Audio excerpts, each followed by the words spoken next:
Pronto, agora tá gravando, tá? Então, ó, o que que acontece aqui? Então, aqui eu tenho um aço qualquer e o recozimento é feito dessa forma aqui, tá? Então, eu tenho que passar pela transformação. Esse aqui é o início da transformação, esse aqui é o final da transformação, ok? Então, tem que passar por toda a transformação.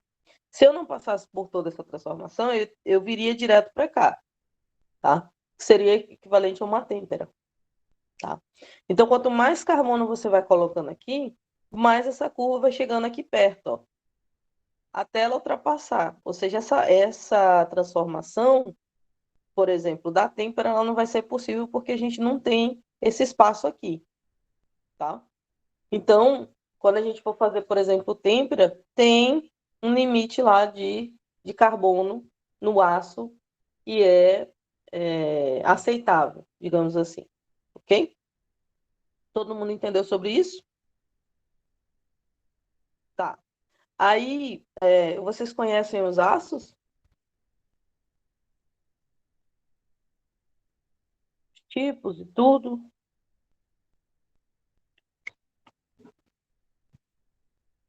É assim. Quando a gente fala de um aço 1000, a gente está falando basicamente só do ferro e do carbono, tá? Então, quando vocês falarem 1020, 1040, 1030, é com relação à porcentagem de carbono do aço, no aço, ok? Tá? Então, quanto menor for essa medida, por exemplo, 1010, menos carbono ele tem, tá?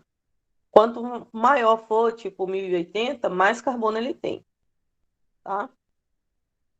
Se mais carbono ele tem, mais chegando para cá, ó, essa curva vai ficar. Se menos carbono ele tem, mais longe ele vai ficar dessa parede aqui, tá?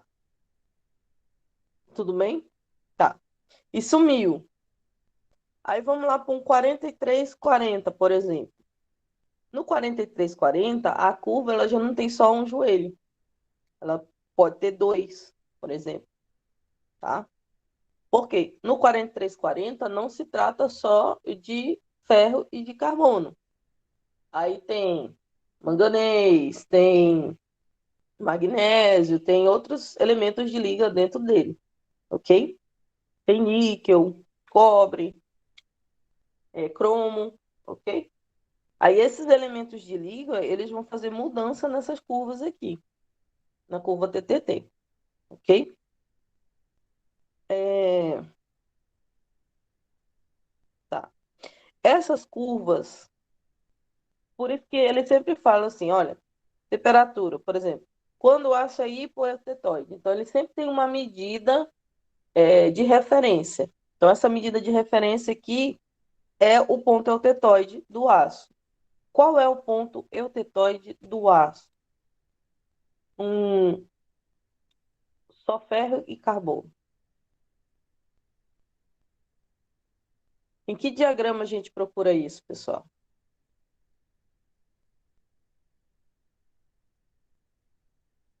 Tá todo mundo aí? Tá todo mundo acordado?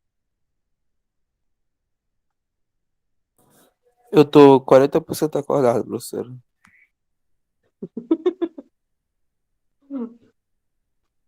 Tá. Eu queria saber qual é o ponto eutetoide do aço.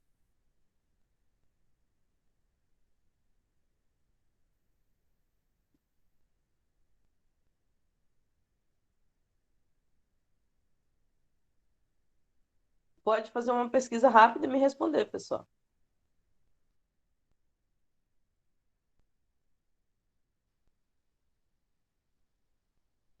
Primeira coisa, o que que é eutetoide? Alguém pode me falar?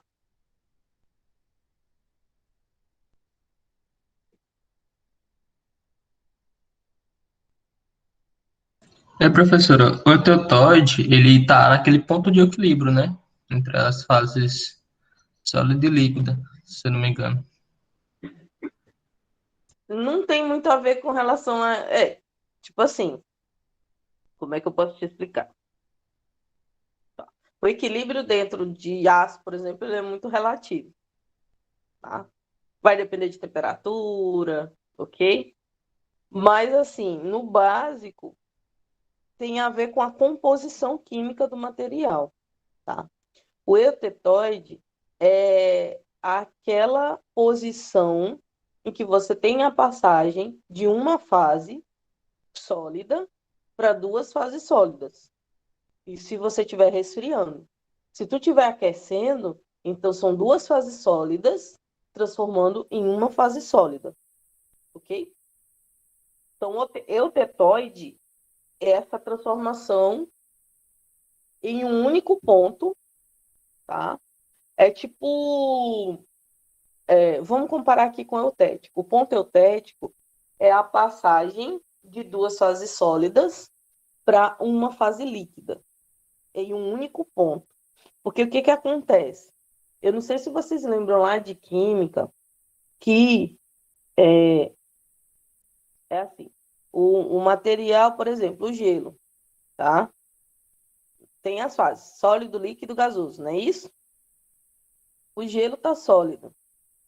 Quando ele está naquela temperatura de passagem do sólido para o líquido, que ele está fundindo, o que que acontece ali naquela temperatura? A temperatura trava em uma única temperatura, ou seja, não tem declínio, se for só água pura. E o que que acontece? A única coisa que ele está liberando ali é calor latente, né? Que é o chamado calor latente de fusão. Então, a temperatura de fusão do gelo é em 0 graus Celsius. Não é assim? Vocês lembram disso? Sim, É prof. uma única temperatura. Oi, diga, Michael. Não, só tava confirmando com a sua pergunta. Tá. É uma única temperatura e essa única temperatura ela fica travada. Então, enquanto todo o gelo não se transforma em água, a temperatura não muda, fica 0 graus Celsius. É óbvio que isso não acontece com todo elemento químico, É tá? tipo, Tem é tipo tá supersaturado, né, professora? saturado? Não, aí a saturação é com relação a como é que a relação entre soluto e solvente, né? Saturação é quando um soluto não consegue mais dissolver o solvente. Aliás, o solvente não Foi consegue mal, mais professora. Eu dissolver o consegui achar que soluto. era aquecida, desculpa. Tô dormindo mesmo. Tá dormindo ainda, né? Então, por exemplo, eu tenho água e açúcar, tá? O que que é a saturação? Primeira coisa, quando você mistura água e açúcar, o açúcar se dissolve na água e você consegue ver só uma única fase, apesar de ter dois elementos químicos, ok? Aí, o que que é a saturação? Quando você coloca muito açúcar e fica aquele porcentagem no fundo do copo de açúcar, que dá para você ver que tem açúcar ali, e aí você já tem duas fases. Você tem a fase líquida, que você não percebe, que é aquela açucarada, né? E tem a fase sólida, que é só o açúcar puro lá no fundo. Aquele açúcar não consegue mais se dissolver na água, tá? Isso aí é saturação, Alessandro. Mas o que eu estou falando é com relação à passagem de temperatura, tá? A temperatura trava numa única temperatura lá, por exemplo, no caso da água, a água pura, tá? Trava numa única temperatura, que é o 0 graus Celsius, tá? E aí só vai aumentar de novo quando você coloca mais energia, no caso, aumenta a temperatura, tá? Então vamos lá numa situação hipotética. Você tem gelo, você coloca esse gelo numa panela, e aí pega essa panela e leva para o fogo. O que que vai acontecer com o gelo? Ele não vai derreter? Ele vai fundir, né? Tá? Essa passagem de sólido para líquido chama fusão, tá? E aí, o que que acontece? Quando ele está gelo, que ele está todo sólido, ele vai pegar o calor que vem do fogo lá da panela, tá? E ele vai acumulando aquilo ali, tá? Vai pegando calor e vai acumulando. E o que que acontece com as moléculas lá dentro do gelo? no normal elas já estão agitadas. Só que quando ela começa a pegar esse calor, elas começam a se agitar mais ainda, tá? Elas se agitam até o ponto de elas se separarem completamente e o material não está mais sólido. Entenderam? Tá? E aí o que acontece? Quando está na temperatura de passagem, vamos dizer lá que o gelo estava em -4 graus Celsius. Só dizer, -4. Estava lá o gelo bonitinho. Aí, com o aquecimento, ele chegou em 0 graus Celsius. Tá? Então, ele pegou energia até chegar no 0 graus Celsius. Nesse momento de passagem do 0 graus Celsius para o 1 grau Celsius, tá? O que o gelo vai fazer? Ele vai virar líquido, ok? Tudo que era sólido vai virar líquido. Nesse momento, a temperatura ela estagna, tá? Então tá lá, -4, -3, -2, -1, 0. Nesse momento a temperatura parou, tá? Porque aí só vai sair do zero quando todo o sólido do gelo virar líquido. Aí começa de novo. 1, 2, 3. Vocês entenderam? Todo mundo entendeu o que eu tô falando? Sim, prof. Tá. Aí o que Eu entendi acontece também, professora. no eutético é justamente isso. As fases sólidas se transformam em uma fase líquida em uma única temperatura, tá? Por isso que quando vocês olham lá no diagrama de fases, tá tipo assim, como se a linha fosse puxada para um único ponto, tá?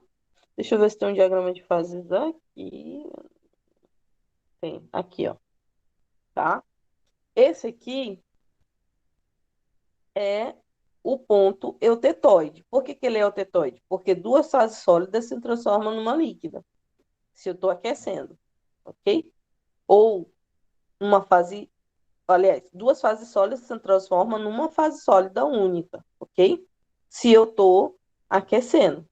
Se eu estou resfriando, uma fase sólida se transforma em outras duas fases sólidas, tá?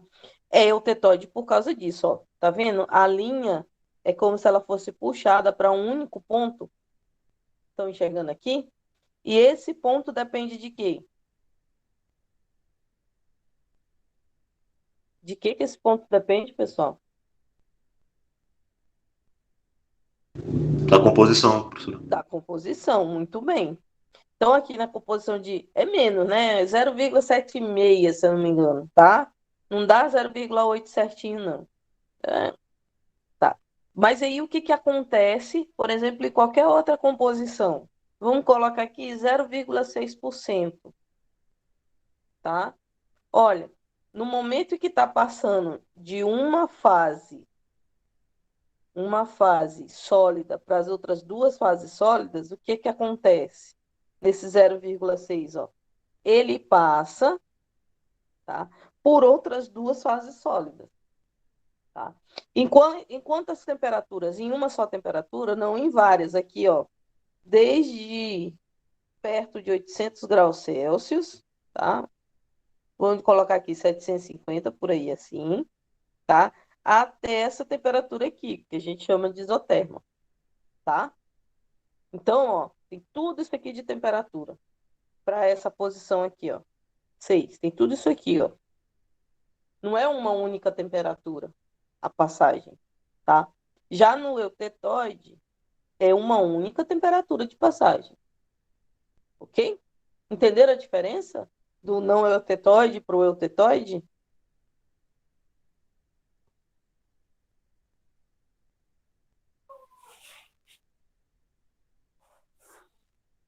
Tá bom.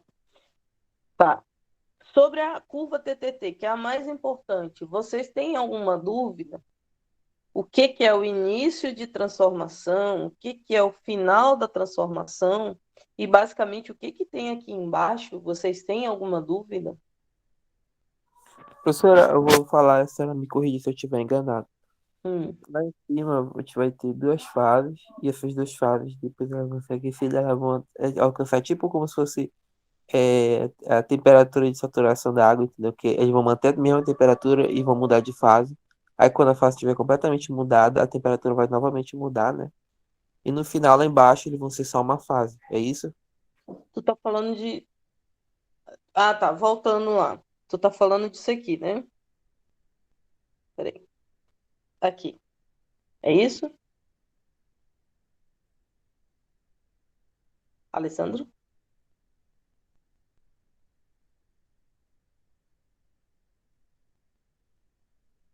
Alessandro?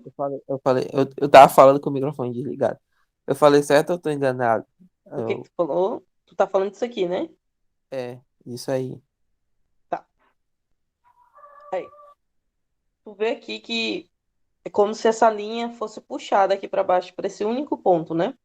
Sim, professora. Para essa única temperatura aqui, ó, tá? Mas isso acontece nessa composição, tá? Hum, Qualquer outra composição para cá ou para cá, isso não acontece. Transformação, ó, tem um gap de temperatura, ok? entendi, professora. Tem um espaço de temperatura. Então, por exemplo, se eu fosse desenhar aqui essa, tá, vamos colocar aqui água, tá? Como seria o resfriamento da água? Aliás, o aquecimento. Então, aqui, ó, temperatura, tá? Então, ó, aquecendo, aquecendo. Vamos dizer que aqui está aquecendo. Está aquecendo. Chegou na temperatura de passagem. Estabiliza, tá? Depois que passou, continua. Ok? Entendi. Tá? Agora vamos para essa posição aqui, ó. Tá? E pega esse gap aqui entre 720 e alguma coisa até 750. Vamos colocar. O que que acontece? Vou colocar aqui, aquecimento para cá. Tá? Então, ó, aqueceu, aqueceu, tá? Aí o que que acontece nessa passagem aqui, ó? Ok? Aí depois volta lá naquela mesma inclinação, ok? Tem isso aqui, ó. Ele não estabiliza, como acontece nesse ponto aqui, certo? Sim. Aqui é estável, é uma plataforma, tá? Plataforma que é pano, tá? Essas plataformas, inclusive, dá para você, no forno, você colocar elas, tá? Tipo assim, eu quero fazer alguma coisa numa temperatura aqui. Então, eu posso programar essa plataforma aqui e o tempo que ela vai ficar. Se isso aqui é temperatura, isso aqui é tempo, o tempo que esse platô vai ficar é daqui para cá, tá? Então, lá no forno, eu coloco, por exemplo, 723 graus Celsius. Ele vai ficar do minuto tal até o minuto tal, ok? Isso aqui dá para programar lá no forno, ok? E aí ele vem aquecendo, aquecendo, aquecendo. Quando chega lá na temperatura que você colocou, ele vai dar aquela parada para o tempo de acontecer essa transformação aqui, tá? E isso dá para fazer com várias temperaturas. Tem forno que pega até, se eu não me engano, 8 ou 9 platôs desse aqui, tá? Não que precise, mas sei lá, se eu estiver fazendo, por exemplo, com materiais diferentes, então pode ser que eu precise, né? Então dá para você programar todos eles, ok? Lá no forno, tá? O que acontece normalmente é que a gente faz só com um, né? A gente coloca uma única peça, uma única dimensão, a gente sabe o tempo que ele vai permanecer. Então, o que que acontece? Por exemplo, se eu preciso chegar a 723 graus Celsius, tá? Aí, o que que eu faço? Eu aqueço o forno até 723 graus Celsius e lá eu permaneço durante esse tempo aqui, tá? Depois que passou esse tempo, eu vou lá e programo por cima dos 700 graus Celsius, que normalmente é o que a gente faz. mas o forno ele pode fazer muito mais que isso, tá? Você pode colocar esses protozinhos aqui em vários canais dele, ok? Tá. Aí outra coisa, do mesmo jeito que acontece aqui para um ponto eutetoide, tá? Pode acontecer aqui para um ponto hipo. Então, se tá aqui, ó, aqui é o eutetoide. Deixa eu pegar aqui uma, tá? Bem aqui é o eutetoide. Beleza? Tudo que tiver do lado esquerdo do eutetoide é hipoeutetoide. Tudo que tiver do lado direito é hipereutetoide, tá? Então, esse aqui, ó, é só um pedacinho do diagrama ferro-carbono. Só um pedaço, só aquelas primeiras 1,6% de carbono, ok? E 1,6 já é carbono pra caramba dentro do aço, tá? Normalmente a gente está trabalhando aqui, ó, 0,2, 0,8 já é um bocado, tá? Porque daí tem todo esse processo aqui acontecendo. Eu posso fazer normalização, tá? Aqui, ó, perto do zero, tem uma passagem, aqui tem uma passagem muito pequenininha, porque aqui, como o Alessandro falou, é a saturação, tá? O máximo que ele consegue, o ferro consegue absorver de carbono é essa porcentagenzinha aqui, ó, é 0,0 alguma coisa, 0,02 de carbono a uns 723 graus Celsius, tá? Ou seja, a temperatura ambiente ele não consegue quase nada, muito pouco, tá? Passou disso aqui, passou da solubilização dele, você vai ter essas duas fases, tá? Até aqui você só tinha uma fase alfa, tá? Por isso que essa linha aqui, ela é chamada de solvos.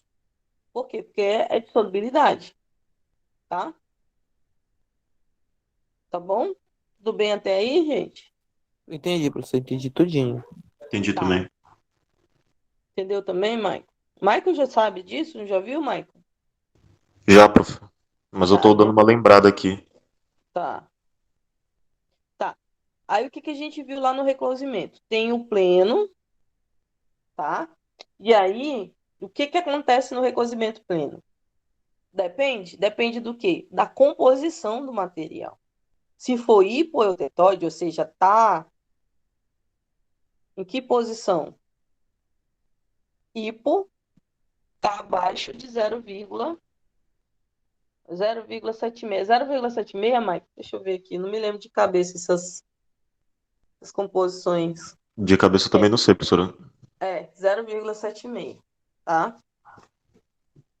Abaixo de 0,76, eu tenho hipoeutetóide. Então, voltando lá.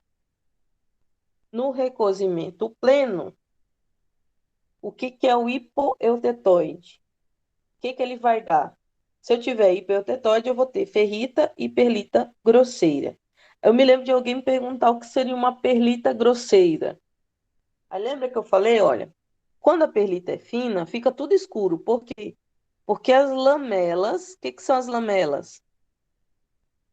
Aqueles tracinhos lá, ó, fica um pertinho do outro, tá? Quando ela é refinada. Então, quando você for fazer a metalografia, você vai enxergar tudo escuro. Por quê? Porque as lamelas estão bem pertinho, elas são bem fininhas, tá? Quando a perlita é grosseira, essas lamelas, ó, são enormes. Entenderam a diferença? E dá para você ver, ó, uma branca, outra preta, uma branca e uma outra preta. Dá para você ver direitinho, tá? Quando a perlita é refinada, é fina, você vê tudo escuro, tá? Porque só dá para ver lá a sementita, tá? você não consegue quase ver a perlita entre elas, porque tá bem fininha, ok? Tá. Quando eu tenho um aço eutetoide está onde? Tá lá no 0,76, tá aqui, ó.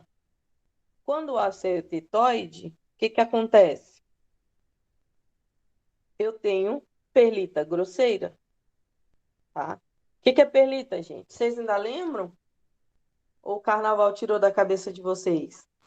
Professora, perlita é uma fase formada por cementita e ferrita intercalada, né? Intercalada, Lamelas. exatamente.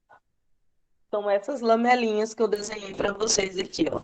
Uma é ferrita, outra é cementita, uma é ferrita, outra é cementita, e ela cria essa textura intercalada. Ferrita, cementita.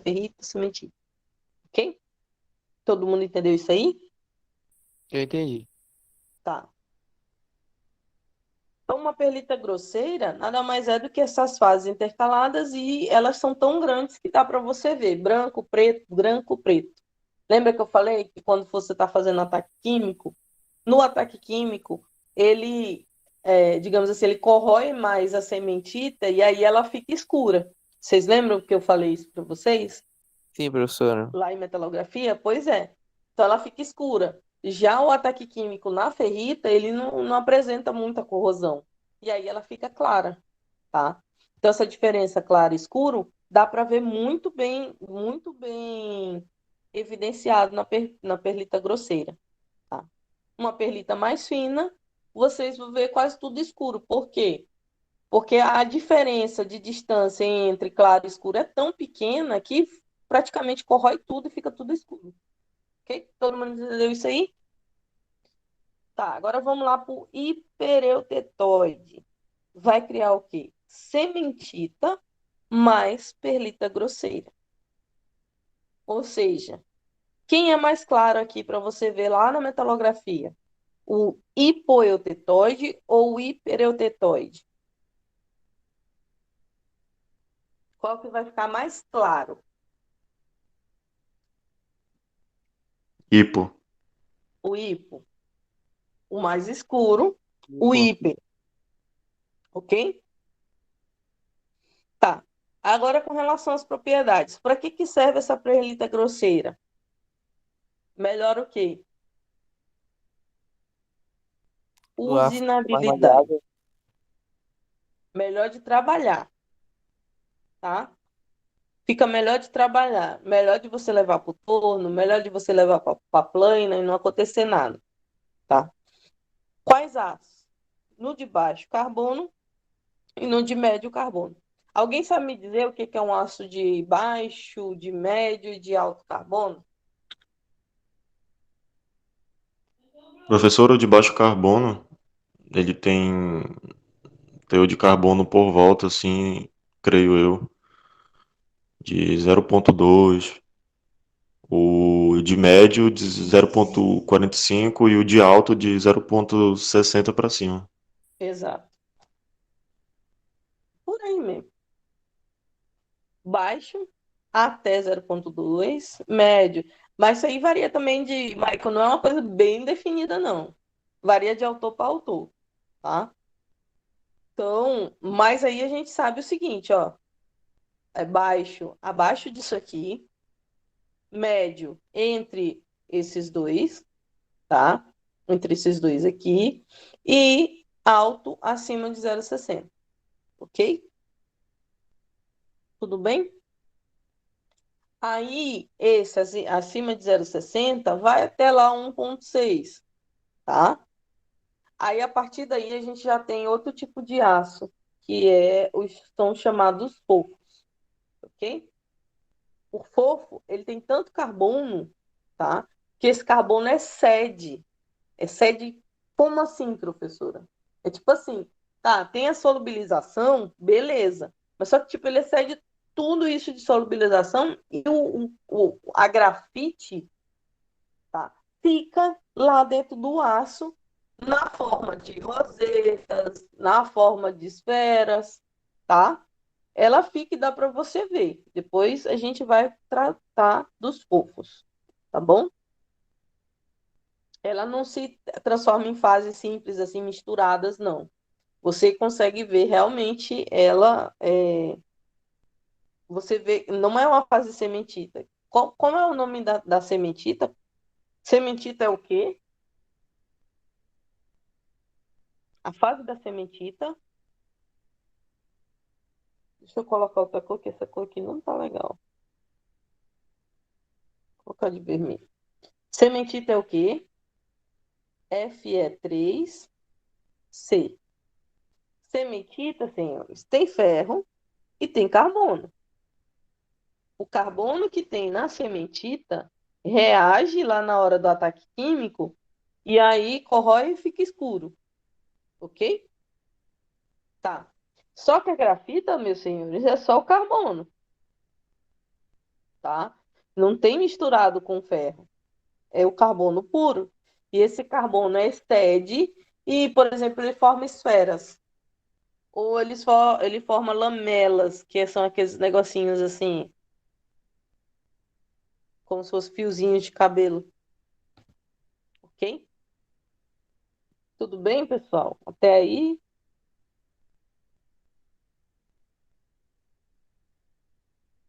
Alguma dúvida? Tá. Então, nos ácidos de baixo e médio carbono, a gente tem a melhora da usinabilidade. Tá. Para melhorar essa usinabilidade dos ácidos de alto carbono, a gente recomenda o quê? A esferoidização. O que é a esferoidização? Fazer isso aqui, ó. Produzir essas esferinhas, tá? Essa estrutura globular, essas esferas, chamada de globo ou de esfera, são carbonetos de aço, tá? E eles melhoram essa usinabilidade para aços de alto carbono, tá? Então, se eu tenho um aço lá que é acima de 0,6, por exemplo, é melhor que eu chegue nesse estado metalográfico, ok? Tá? Outra coisa, facilita a deformação a frio, tá? Então, melhora a usinabilidade e facilita a deformação a frio. Essas duas coisas. Por isso que o processo daqui é chamado de esferoidização ou também chamado de coalescimento, tá?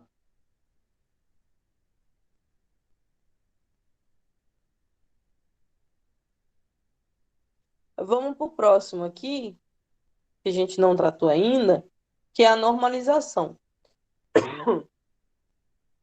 tá? Quais são os objetivos dela?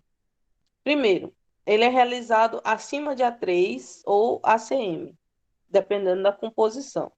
Vamos ver quem é A3 e quem é ACM. A3 é essa linha aqui, ó,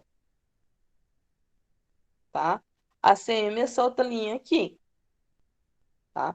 Então, essa achuração aqui, ó, toda essa região achurada é onde eu posso fazer a normalização. Ou são as temperaturas possíveis para fazer normalização, ok? Para que eu vou fazer normalização? Quando eu quiser refinar um grão, tá? Por meio de recristalização. A recristalização já foi mostrada para vocês lá num vídeo que eu mostrei para vocês, acho que no primeiro dia de aula. Lembra que eu mostrei que é um vídeo em inglês da formação do grão? Vocês lembram disso?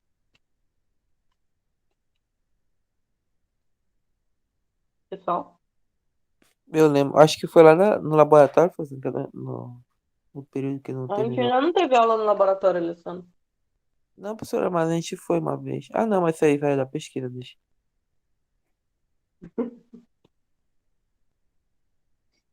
É assim, ó. Lá é mostrado os grãos. São os grãos bonitinhos lá. Ok? O que acontece na recristalização? Outros grãos crescem em cima daqueles grãos que já estavam, tá? Quem é que fomenta esse crescimento de novos grãos? Novos grãos é chamado de recristalização. Estava uma cristalização e, por mudança de temperatura, recristalizou, ou seja, criou novos grãos. Ok? E aí eles crescem por causa da temperatura, da mudança de temperatura. Ok? Então, eu posso refinar o grão recristalizando isso aqui, ó. Estavam uns grãos grandes, enormes, e aí eu fiz a normalização e ficou uns grãos pequenininhos. Esses grãos aqui, ó, vão sumir para dar espaço para os grãos pequenininhos, recristalizar. É claro que aqui vai aparecer mais, né? Vai ficar mais ou menos assim, ó. Ok? Tá reformulando isso aqui, tá? Então, aqueles grãos grandes viraram grãos pequenininhos. Então, eu refinei o grão, tá? Refinando o grão, o que que acontece? A estrutura é homogeneizada, tá? Ok?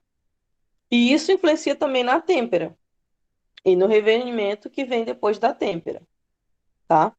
Eu já falei da têmpera para vocês assim por alto, né? Vocês lembram da têmpera?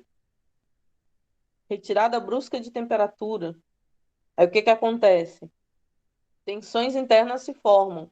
Então, normalmente, quando se faz a têmpera, tem que se fazer o revenimento depois da têmpera, por isso posterior. Porque daí essas tensões que foi criado na têmpera, elas diminuem. E aí você pode trabalhar o material, tá? E se tiver muito duro, o material pode vir a falhar. Ok? Todo mundo entendeu? Sim, professora. Tá. Melhoria na usinabilidade. Ou seja, vai dar para melhor trabalhar, tá? Outro objetivo, refino de estruturas brutas de fusão.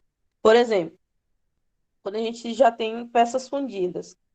Peças fundidas é aquilo que a gente faz no laboratório, Alessandro, Maicon, tá? Você pega um metal líquido e jorra ele numa forma, tá? O bom de se fazer isso é que ele vai ficar na forma que você quiser.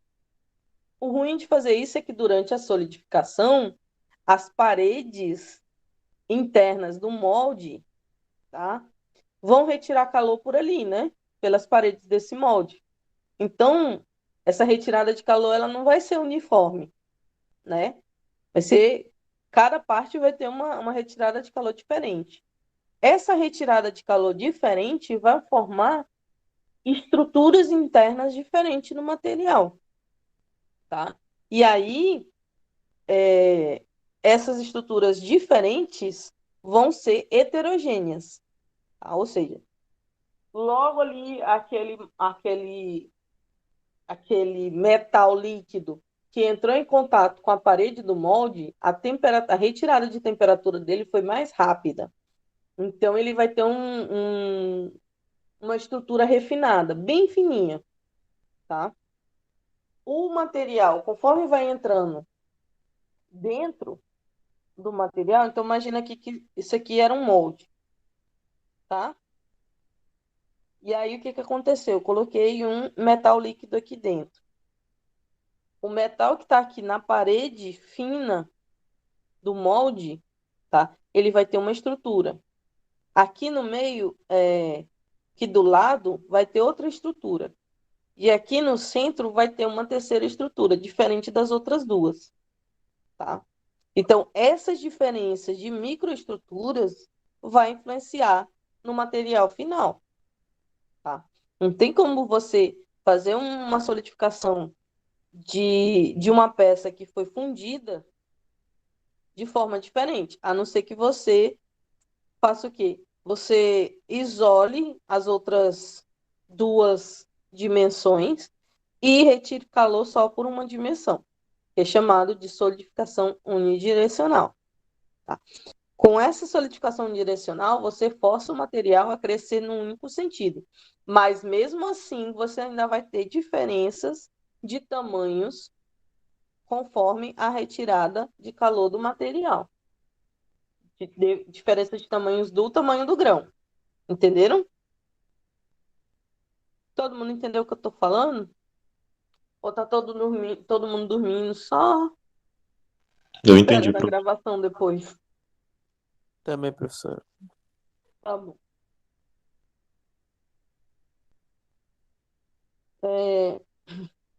Então, a normalização é feita nessa,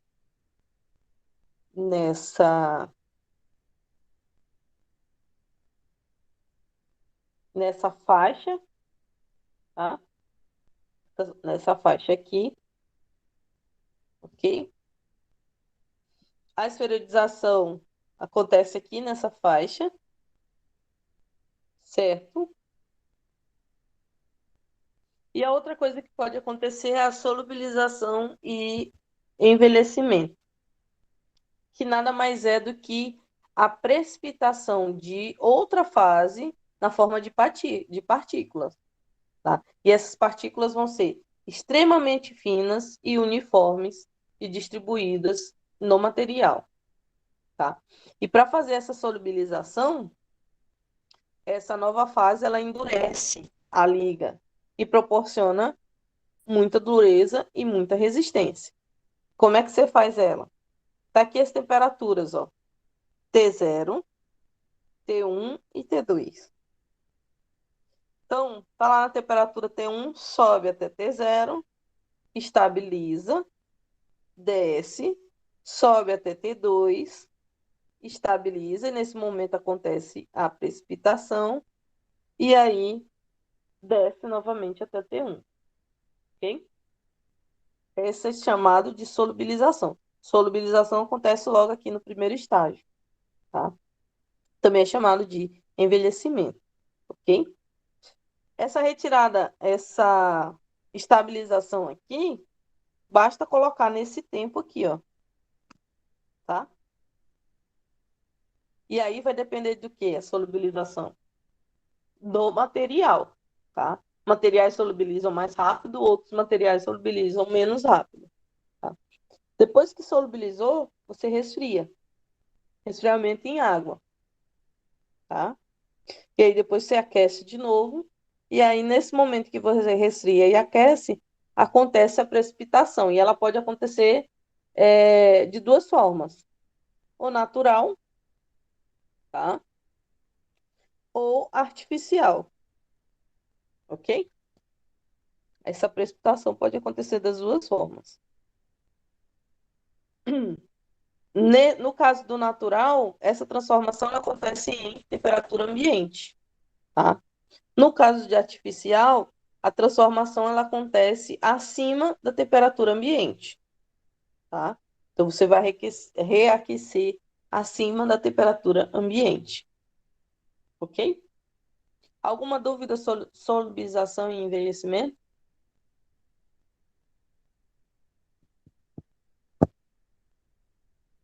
Não?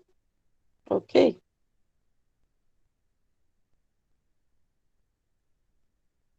Têmpera. A gente falou dela desde o início, né? Tá? Como é que isso acontece? Como é que acontece a têmpera? Primeiro, a, a temperatura em que ela ocorre, tá? Ela tem que ser superior à linha crítica A1, tá? Então, A1 acontece para que aços? Que tipos de aços, senhores? Querem lá que eu volte no diagrama? Tá aqui, ó.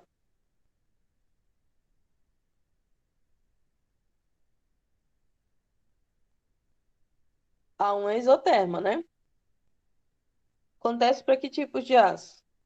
Para todos, né? Ok? Então, eu tenho só que subir aqui acima de A1, tá? Então, no caso de hiporeutetoide, vai ficar nessa faixa aqui. No caso de hiper, vai ficar aqui, tá? Aí vocês vão ver por que depois não dá para fazer têmpera nesse lado aqui, mas espera. Dá para fazer, mas não vai chegar no objetivo, tá? A gente sobe acima da linha crítica 1. Uma coisa, tem que evitar o superaquecimento, porque daí acontece a formação da martensita acicular muito grosseira. Isso quer dizer o quê? Muito frágil, tá? Quanto mais as acículas da martensita forem grossas, mais significa que o material é frágil, tá? E aí pode chegar ao ponto nem que você revenindo, você consiga trabalhar nele, tá? Do que consiste a têmpera? Com relação ao resfriamento, é simples, basta tirar a temperatura resfriar de maneira rápida, tá? Qual o objetivo? Chegar na martensita. A martensita eu já mostrei para vocês como ela é. Pessoal, Eu acho que já, professor. Eu não sei, acho que não. Acho que já. Micael, tu A lembra? senhora tá falando da forma, do grão, essas coisas assim? a microestrutura. Sim, a senhora já mostrou. Tá, tá. Então, primeira coisa que vocês têm que ver para fazer um resfriamento, uma têmpera, é ver a recomendação dos fabricantes, tá? Você tem um aço, não, qualquer aço que vocês comprarem, peraí, eu não sei se vergalhão eles têm, mas assim, para todos os outros aços que eu já comprei, eles vêm com um certificadozinho de, de fabricação daquele aço, tá? Como se fosse a certidão de nascimento do aço. Na certidão de nascimento vem composição química dele, tá? E vem as recomendações com relação a tratamentos térmicos, tá? Então, essas curvas são em formas de TTT, tá? Então, ele mostra lá a temperatura, tempo, transformação, ok? E vocês podem encontrar também na literatura técnica, tá? Vocês podem encontrar em normas também, ok? O meio de resfriamento vai depender da composição do aço, tá? Quem é a composição básica que a gente tem que ver? A porcentagem de carbono e os elementos que estão lá dentro da liga, tá? Outra coisa que deve se atentar é com relação à geometria da peça. Por quê? Espessuras muito finas, exemplo, chapas, a diferença de proporção entre largura, comprimento e altura da peça influencia muito na hora de você fazer uma têmpera, por exemplo. Porque se for muito fina, ela não pode resistir às tensões internas do material. E aí, o que pode acontecer? O material pode empenar, tá? E aí, por isso que a geometria também vai ser um fator de influenciamento do meio de resfriamento. Eu não posso resfriar muito rápido uma peça muito fina, porque daí essa retirada de calor muito brusca de uma peça fina, ela vai empenar essa peça, tá? E aí, geometria, quando ele fala espessura da peça, ok? Dúvidas até aí?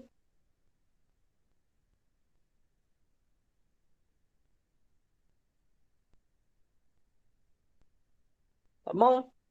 Tô sem dúvida, professora. Tá, ok. Então, os objetivos da têmpera. O básico é fazer a martensita, né? Só que é o seguinte, a martensita é uma estrutura metaestável. Vocês lembram que eu falei para vocês que seria uma estrutura estável? Imagina uma caixa de sapato,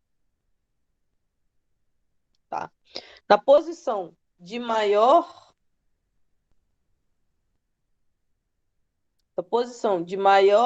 comprimento dela é a que é estável da caixa de sapato. Tá? Se eu colocar ela no comprimento menor, sim, ela é metaestável. Se eu inclinar essa caixa de sapato assim,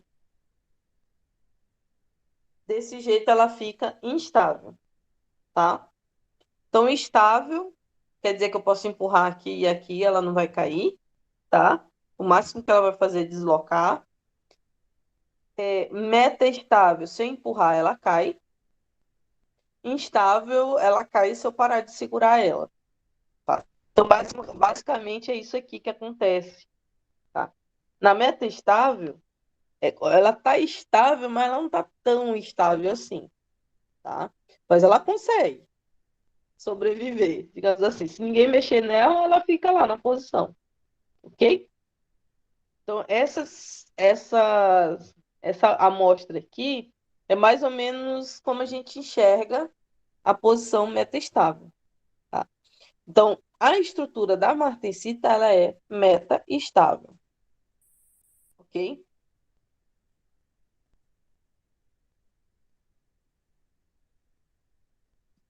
Bom, o objetivo dela, da têmpera, operação de resfriamento do aço à temperatura de austenitização. O que é austenitização?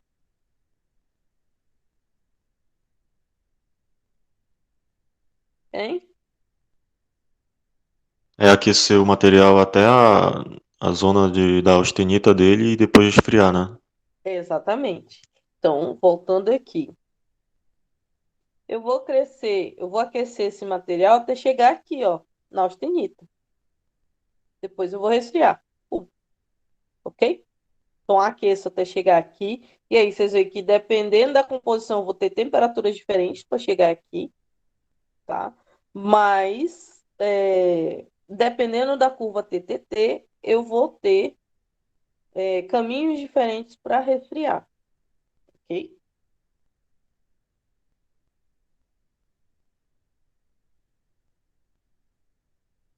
Como são esses caminhos diferentes para resfriar? São os meios de resfriamento. Pode ser em óleo, em água, em gás, tá? Em salmoura. Às vezes a água, a retirada de calor é muito alta. Você modifica a retirada de calor da água colocando alguns sais, tá? E aí a retirada de calor fica um pouco mais lenta, tá? Em óleo ela ainda é mais lenta, ok? Então, o objetivo é obter a estrutura metastável, martensita. É uma ótima combinação entre resistência e tenacidade, tá? Ou seja, ela não é tão frágil, ok? Aumenta a dureza, aumenta a resistência à tração, mas reduz a tenacidade, tá?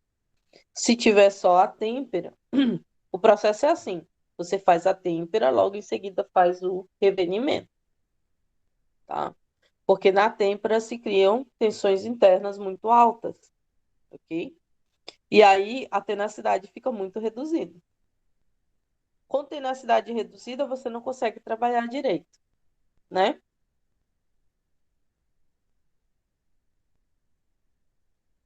Tá aqui o ciclo da têmpera e do revenimento, tá? Então, os dois aqui que é para comparar. Primeiro, aqui a gente tem duas coisas. O que acontece na superfície da peça e o que acontece no centro da peça, tá? O que acontece na superfície é uma coisa e o que acontece no centro é outra coisa, tá? É óbvio que na superfície vai estar em contato direto com a retirada de calor. E no centro vai estar em contato indireto com a retirada de calor, ok? Essa diferença de retirada de calor faz, óbvio, granulometrias diferentes no material. Então, no centro da peça vai estar com uma dureza e na superfície da peça vai estar com outra dureza. Por quê? Porque a retirada de calor ela não vai ser uniforme. Vocês conseguem ver isso?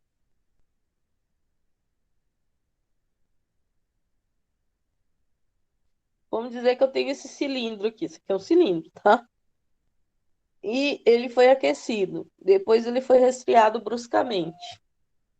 A temperatura que está aqui na superfície, tá?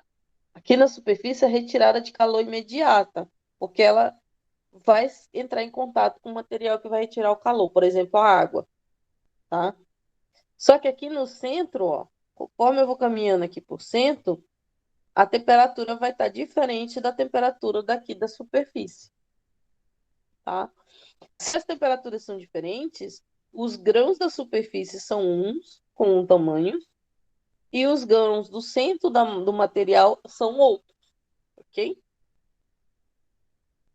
Óbvio que grãos da superfície vão ter uma dureza maior, óbvio, do que os grãos do centro, tá?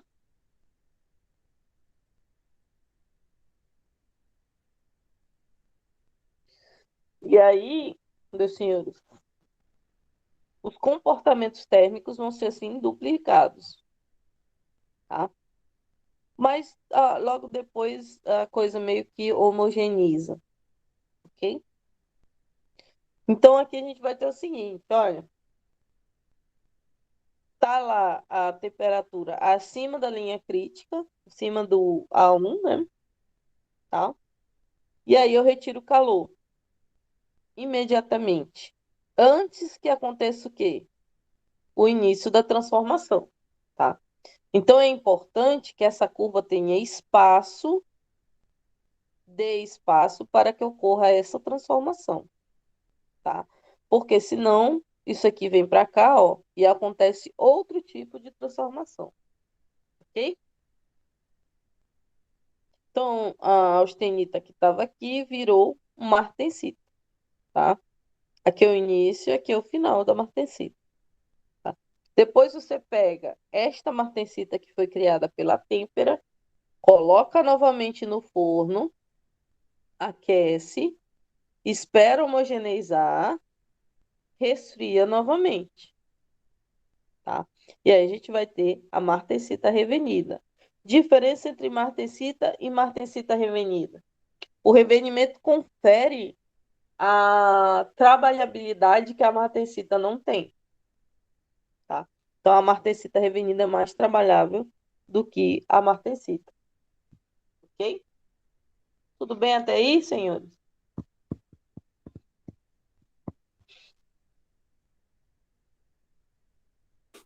Pra mim Tá tá, bom? professor. Tá ok. Então, você faz a têmpera para obter isso aqui, ó. Essa aqui é a microestrutura de um aço temperado, tá? Isso aqui, senhores, é a martensita, ó. A estrutura, a textura da martensita são essas acículas aqui, ó.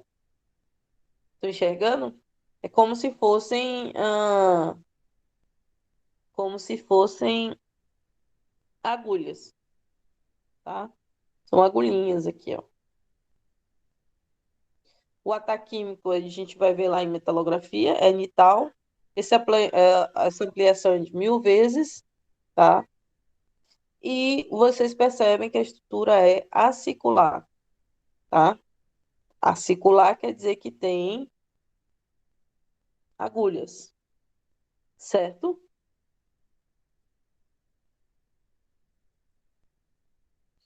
Problemas da têmpera, tá? Por aquela diferença de temperatura da superfície ser diferente do centro da peça, o que pode acontecer? A peça empenar ou já fissurar, tá? Por que isso acontece? Porque o resfriamento ele não é uniforme, da superfície é um, do centro é outro, tá? A parte externa, ela esfria mais rápido, que transforma-se em martensita, né? Antes da parte interna. Isso acontece durante um curto período de tempo, tá? Essas partes interna e externa estão em diferentes microestruturas, tá? Por estarem em diferentes microestruturas, o que que acontece? Aparecem tensões mecânicas consideráveis. A região que contém a martensita é frágil e pode trincar. É o que normalmente acontece, tá?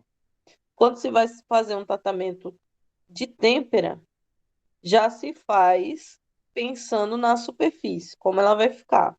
Normalmente, ela descama, tá? Ela se desprende do material, mesmo você fazendo uma retirada de calor mais lenta, por exemplo, em óleo, tá?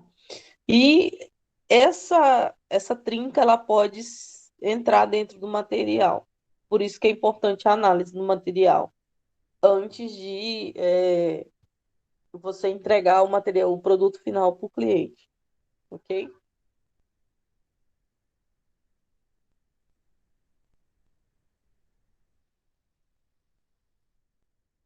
Essa aqui é a ilustração dos estados de tensão que existem num bloco de aço durante os estados da têmpera. Primeira coisa, foi austenitizado a 800 graus Celsius, um pouquinho acima lá dos 723, tá? Essa temperatura aqui, vocês têm que esperar um tempo para ela homogeneizar na peça, tá?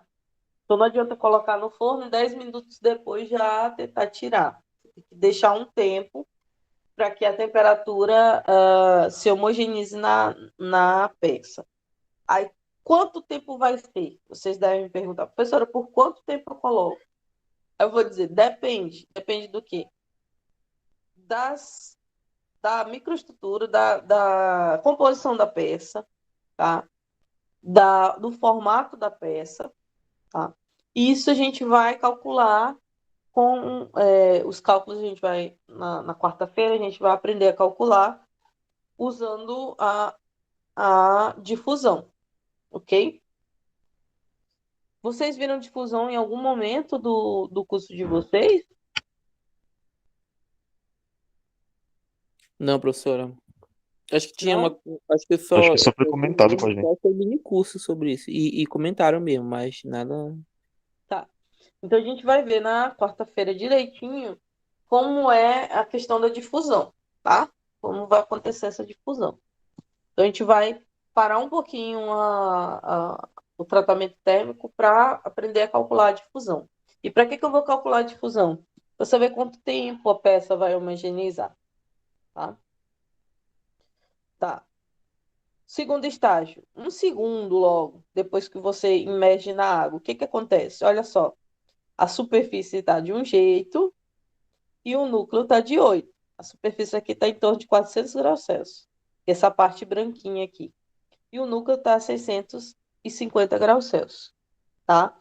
Essa diferença de temperatura cria um gradiente de temperatura. Gradiente vocês calculam como? Vocês já estão em que cálculo, gente? Professor, a gente já viu a EDO. A gente Tá. está fazendo DO, transferência. professora. DO. Então cria um gradiente de temperatura. Ok? Esse Professora, a gente vai gradiente. usar lente Fourier nesse cálculo para analisar o tempo que determinada peça vai entrar em Para harmônica tua temperatura. sorte, já está tudo mastigado. Já tem tabelas. Ah, tá. Menos mal. Tá bom, professora. Menos mal. Então, vocês podem fazer, mas assim, o maior cálculo que vocês vão usar integral e tudo é o cálculo do erro, tá? Mas aí o resto tá tudo tabelado. Inclusive o cálculo do erro. Também, o erro calculado, ele tá tabelado.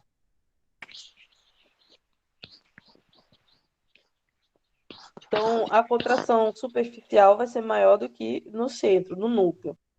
Terceiro estágio, lá nos 5 segundos após a imersão, tá? A superfície está com 80 graus Celsius e o núcleo está com 450 graus Celsius. A superfície já está bem mais fria que o núcleo.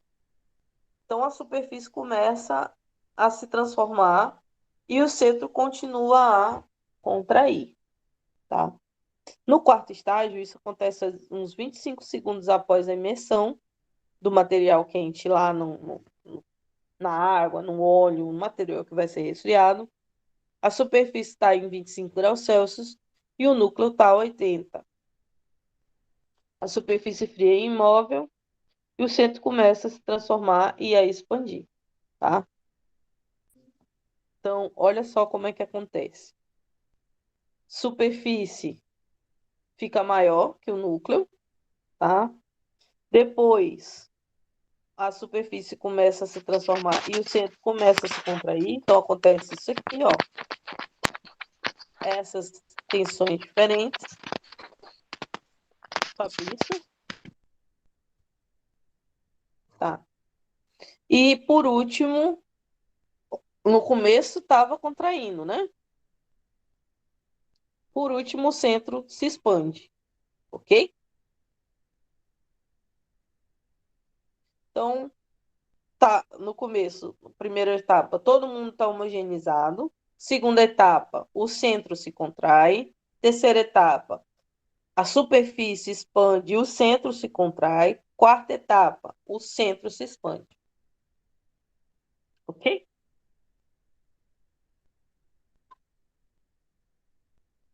Ok, professora. Tá, essa aqui é uma foto do que acontece antes e depois, tá?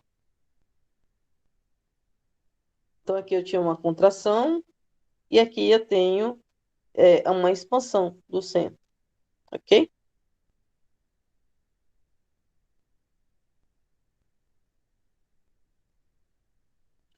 Aí eu puxei aqui uma têmpera. Professora, Tem como então, fazer em professora, casa? professora, Oi. professora. Depois, lembra que a senhora falou que tem os materiais que não são homogêneos? Tipo, por exemplo, o núcleo deles tem uma liga diferente da liga externa. Entendeu, Eles professora? não são homogêneos por relação mesmo de temperatura, Alessandro. Pois é, professora. Aí pode acontecer algum dano estrutural no material, caso a pessoa aqueça de rápido demais o material, sendo que. Tá entendendo, professora? Não levando em Além consideração desse essas do que eu coisas. já falei, Professora. além do aumento de tensão interna e que pode fissurar e empenar, Sim, pode acontecer uma coisa pior. pior do que isso. Essas são as duas coisas piores que podem acontecer, Alessandro. Material empenar. Se tu tem um material que foi fabricado numa determinada dimensão, que vai caber em um determinado lugar, se ele empenar, o material está perdido. Se ele fissurar, o material está perdido do mesmo jeito. Além dessas duas, não consigo ver uma terceira pior situação, não. Tá bom, professora, foi mal, foi mal. Eu perguntei um negócio, mas acho que eu não escutei só na hora que a senhora falou desses dois problemas, entendeu? Uhum. Acho que foi por causa disso Pode por ser que causa tenha alguma disso. coisa, mas que eu tenha lido, não me lembro. Não. Agora, não me lembro. Entendi, professora. Essas diferenças de tensões ela ocorrem por causa daqueles estágios lá que eu mostrei para ti. Mostrei 4 Sim, Era estágios. era justamente isso que eu tava pensando. Mas acho que na hora que a senhora falou isso, porque eu tô ligando o computador aqui, eu acho que eu não prestei atenção. Na hora que a senhora falou Ah, essa parte de que penar e rachar, é por isso que eu perguntei. Entendeu? Se isso tá. acontecia. Eles estão fazendo aqui um tratamento térmico. Se for, não deve estar lá os seus 800 graus Celsius. Olha só como é que é essa peça. Esse resfriamento é em óleo.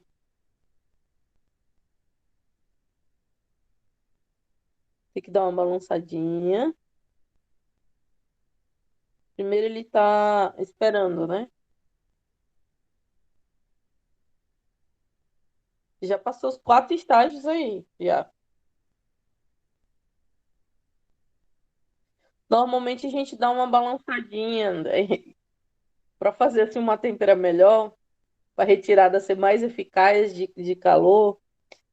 Você balançar lá dentro do óleo, porque quando você balança, você está movimentando óleo novo para a superfície da peça, óleo com temperatura ambiente ainda. O que que acontece? Assim que a peça entra, o óleo que está em contato com a superfície, ele vai, claro, ficar com temperatura maior, tá? E aí você balança que é para acontecer uma melhora nesse fluxo, né? Ficar todo mundo em temperatura ambiente. Tá. Aí ele está esperando para que aconteça aqueles estágios lá.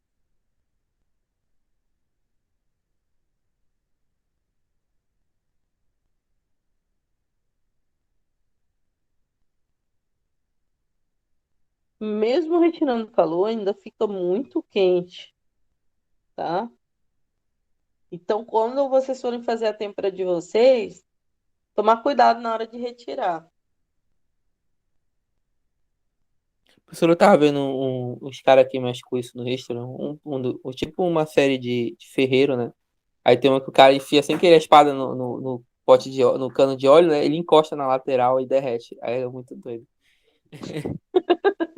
Né, não tem aqueles canos de esgoto? Ele tinha um cano desse de esgoto bem comprido com óleo dentro pra ele fazer a tempera na espada, né? Aí ele enfiou, na hora que ele colocou a espada, ela tava muito quente. Quando ele foi tirar, ela encostou na lateral, ela derreteu o cano de plástico. E a retirada de calor ela é feita assim, ó. Tá retirando calor, vamos colocar aqui nesse sentido aqui, retirada de calor, tá? E aí, no começo, ela é bem vertiginosa, mas depois ela meio que estabiliza. E essa temperatura de estabilização aqui é uns 60 graus Celsius. Ou seja, ainda dá para queimar, entendeu?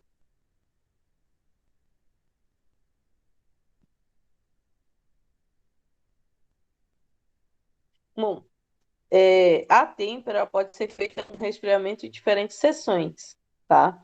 Você pode, se por algum acaso eu quero uma peça que a dureza seja específica numa direção, eu posso fazer o resfriamento só naquela sessão, ok?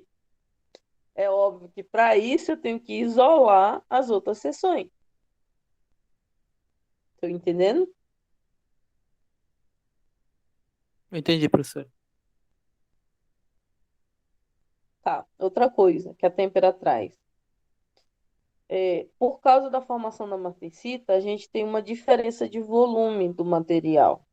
Por isso que quando o material é muito pequeno, tem uma espessura muito pequena, é bem provável que ele vai empenar, tá? O que se faz nesses casos? Faz-se um material maior para que as tensões internas dele, como é que eu posso falar? Para que ele empene à vontade, tá? Depois a gente faz o tratamento em seguida da têmpera, que é o revenimento. Ok? E aí eu vou usinar esse material com a estrutura para ficar menor, ok? Então isso pode acontecer de fazer, no meio de burlar essa mudança de volume na formação da martensita. E aí vem o tratamento em seguida, que é chamado de revenimento, tá?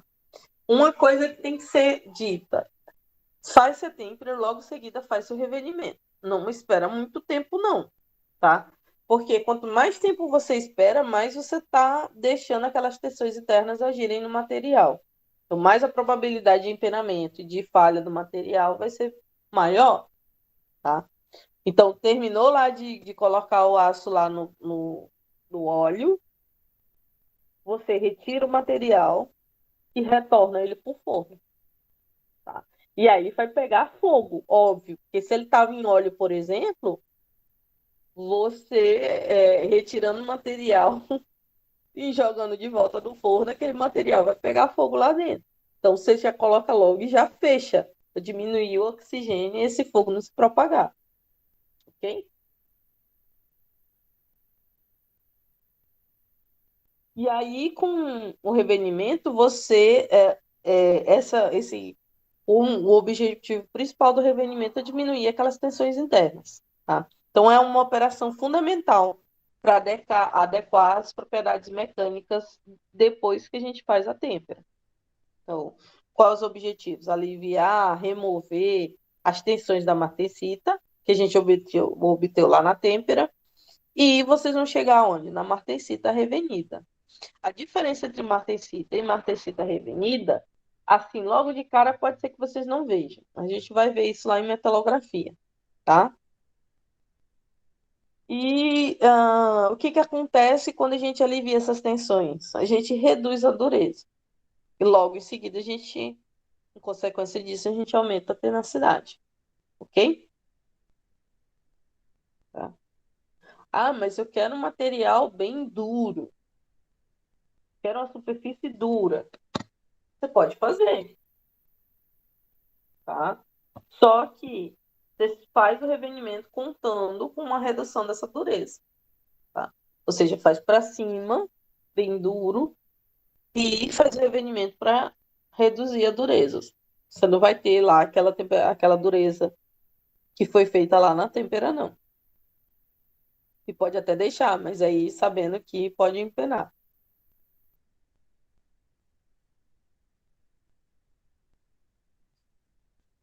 As reações do revenimento. Aí, meus senhores, conforme for as faixas de temperatura, vocês vão ter dureza diferente, estrutura diferente e por aí vai. Por exemplo, se eu fizer um revenimento entre 150 e 230 graus Celsius, vai ter uma precipitação de carbonetos. Então, a martensita revenida que a gente vai ter vai ser uma estrutura escura e preta, tá? E a dureza tá, em média, lá nos seus entre 60 e 63 Rock eu sei, tá? Entre 230 e 400 graus Celsius, esses carbonetos eles continuam precipitando na forma de esferas globular, tá? Isso dá para ver no microscópio. A microestrutura aqui que a gente vai ter vai se chamar de trostita, tá? E a dureza lá nos seus 50 Rock eu sei, ok? Entre 400 e 500 graus Celsius, os carbonetos crescem, viram glóbulos e a gente consegue ver no microscópio. A estrutura vai se chamar sorbita. E a dureza está entre 20 e 45 Rock eu sei, tá? Bom, depois disso a gente tem entre 600 e 738 graus Celsius. Esses carbonetos formam partículas globulares, que é chamada de esferoidita. Tá? E a dureza daqui é menor que 20 Rock eu sei. Ok? Aqui estão as microestruturas. Tá? Essas aqui são a trostita e aqui dentro eu tenho a martensita. Olha só que interessante o aspecto desse aço que foi temperado. Tá? É óbvio que a microestrutura aqui é mista, né? Esse aumento aqui é de 200 vezes. Tá? Alguém falou alguma coisa? Não. Essa aqui, senhores, é a sorbita, tá? O que que dá para ver na sorbita aqui, ó? Ela já não é tão acicular como a martensita, né? Se vocês verem assim, tem até umas formações de esferas. Dá para vocês verem aí, ó? Esfera, esfera. Assim, mas não é tudo, né? Não é totalmente esferoidal.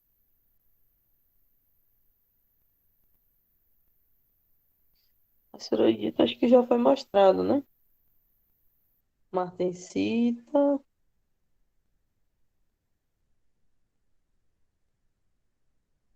Tá.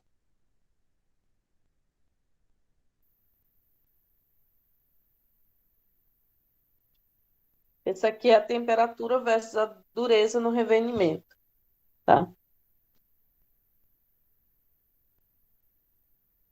Temperatura entre 0 e 200. Aí tem as porcentagens de carbono, né? Menor que 0,2. Aí tá aqui. 190 por aí. Maior que 0,2%. 90 por aí, tá? Aqui estão algumas porcentagens. 0,39% de carbono. 0,18%. 0,097, 0,057 de carbono e 0,026% de carbono, tá? Aqui eu tenho a sementita, Aqui eu tenho uma recuperação lá entre 320 até 600, tá? E aqui acontece uma recristalização lá acima de 600, tá? Dúvidas sobre esse gráfico, pessoal? Tô duvidando. Hum, diga. Tenho dúvida não, professor. Tá.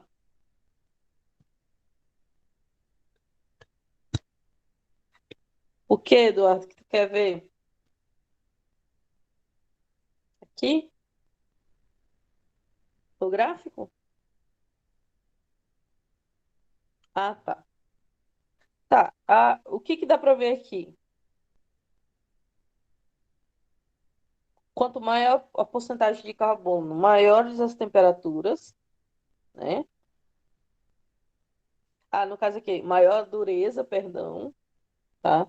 E conforme as faixas de temperaturas, vocês vão ter durezas diferentes, certo? Tudo bem? No caso aqui de 0,2, quando eu tenho menor que 0,2 a segregação de carbono, eu posso fazer isso entre 0 e 200 graus Celsius, tá? E aí eu posso ter dois tipos de dureza, de 100 Vickers. Vicker é microdureza, tá? Por isso que não está em Rockwell. Rockwell é dureza, só dureza, tá? Vickers é microdureza. Qual a diferença entre micro e dureza? É assim, Vickers vai ser uma média de toda uma superfície, ou seja, lá nessa superfície eu vou ter grãos diferentes, ok? Então vai ser mais duro, vai ser menos duro e por aí vai. No caso de Rockwell, e o indentamento aqui da dureza do Vickers, ele é bem pequeno. Tanto que na hora que você vai marcar essa dureza, você tem um microscópio dele acoplado, tá? Que a ponta é bem fina. No caso da dureza, a ponta é bem grossa. Não precisa nem de microscópio para você enxergar. Assim que é marcado, você tira a amostra da peça, olha e você vê que está lá o ponto marcado, ok? No caso da micro, você ou com auxílio de lupa ou com auxílio de microscópio, você vê um indentamento, tá? Às vezes contra a luz dá para ver, mas é bem pequeno, tá? E aí, ó, quando eu tenho acima de 0,2% de carbono, eu tenho uma dureza lá de 100 Vickers, por aí, 90 Vickers.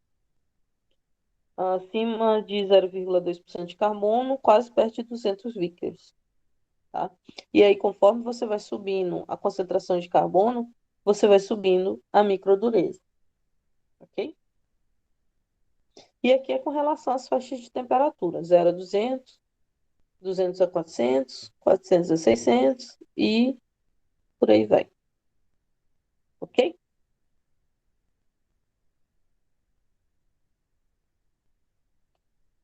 A fragilidade ao revenido, né?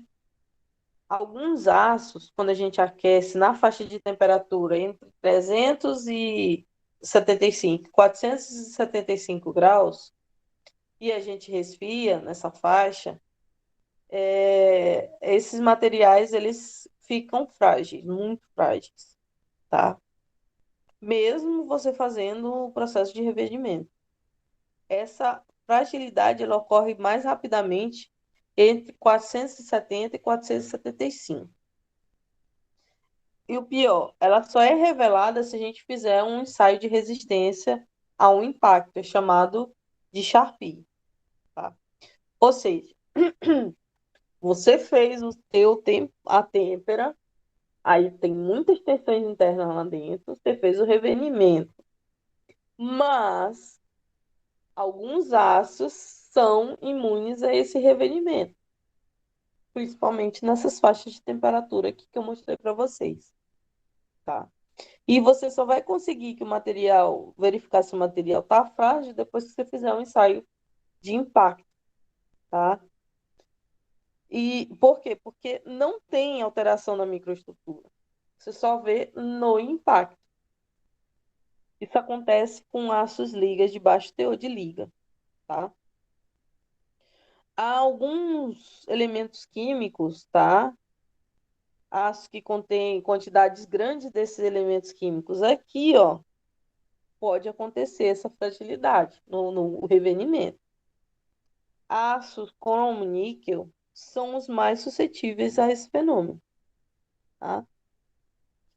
Recuperar o aço fragilizado ao revenimento, você tem que fazer de novo, reaquecer o aço numa temperatura acima daquela faixa, tá?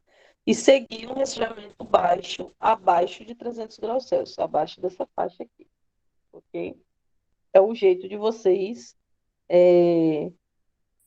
passarem essa fragilidade, esse evento que ocorre, ok? Todo mundo entendeu o que é a fragilidade ao revenido? Em que tipos de aço ocorre? Sem dúvidas até agora, pessoal? Tá, vamos ver se termina aqui. Depois a gente vê. Mar têmpera, austêmpera e por aí vai. Tá? Bom, esse aqui é o efeito da temperatura do revenido sobre a dureza e a resistência ao impacto, ao choque, né? Esses valores estão expressos em valores Sharpie. Esse aço é um aço temperado 1045, tá? Aqui eu tenho a resistência ao choque e aqui eu tenho a dureza. Quanto mais resistente ao choque, menos dureza ele vai ter, tá? Vocês verem que são duas curvas contrárias uma da outra, né? Então, por exemplo, aqui se eu estou a 700, 500, 600, 550. 550 graus Celsius é o meu ponto ótimo, né? Entre dureza e resistência ao choque.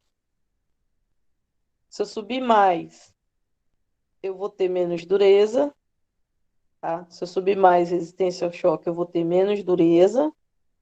Se eu subir mais dureza, eu vou ter menos resistência ao choque, ok?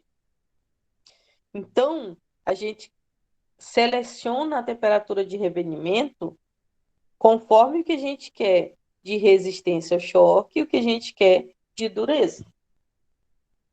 Por exemplo, quero revenir a 400 graus Celsius. 400. O material não vai ser tão resistente ao choque, mas vai ser bem duro.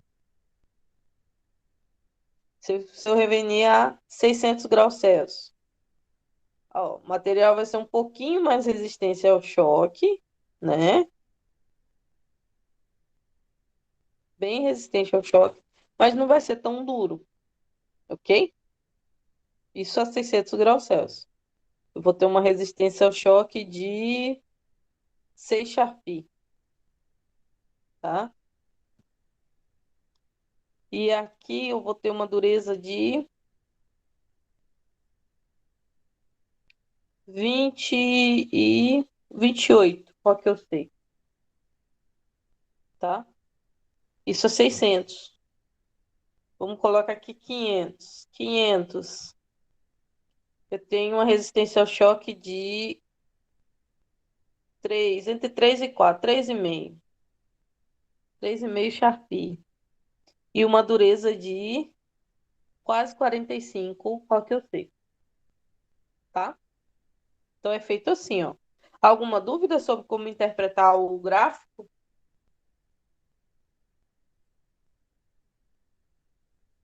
Vocês querem que eu Não, professor, aumente? na verdade ficou bem de boa. Então vocês sabem interpretar. Se eu disser fazer, vão vocês fazerem. Ai, caramba. Se eu fizer vocês fazerem, por exemplo, um revenido a 200 graus Celsius, vocês vão saber me dizer quanto vai ter de dureza e quanto vai ter de resistência ao choque, né? Sim ou não? Yes. Sim, é só seguir a linhazinha aí e olhar a É só seguir a escala. linhazinha, tá? Esses meio termo aqui, vocês vão ter que usar uma régua, tá? Por exemplo, daqui para cá é 1, né? De 2 para 3, né? 1. Você vai usar a régua para chegar nas trações, tá bom? E aí Entendi. você resolve com uma regra de 3. Tá, eu posso trazer exercício disso aqui para vocês fazerem, tá? Como é que vocês vão usar a regra de 3? Tipo assim, vocês vão medir a diferença entre 2 e 3 na régua e vai dizer assim, 1 vale tantos centímetros, tá? Aí coloca aqui, mede daqui para cá. 0, tanto vale quantos centímetros? Entendeu? Aliás, 0,2 centímetros, por exemplo, vale quanto de resistência ao choque? Aí, X, ok? É assim que vocês resolvem.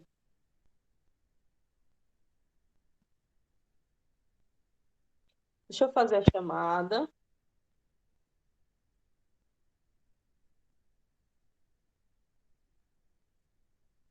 Tá todo mundo aí? Faltou alguém? Professora, não sei não. Tem 17, Deixa eu ver. tem uns 20 alunos, eu acho. Vocês são 19. Tem 2.000, então tá todo mundo aí. Tá todo mundo aí. Não tá faltando ninguém. Tem alguém que entrou 2 vezes? Não. Só eu mesmo, né? Tá. Só a senhora mesmo Então, que entrou 2 vezes. hã? Foi só a senhora mesmo que entrou 2 vezes. Tá. Então, hoje é 22.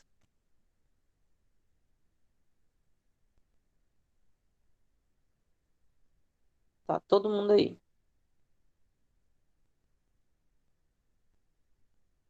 Tá gravado.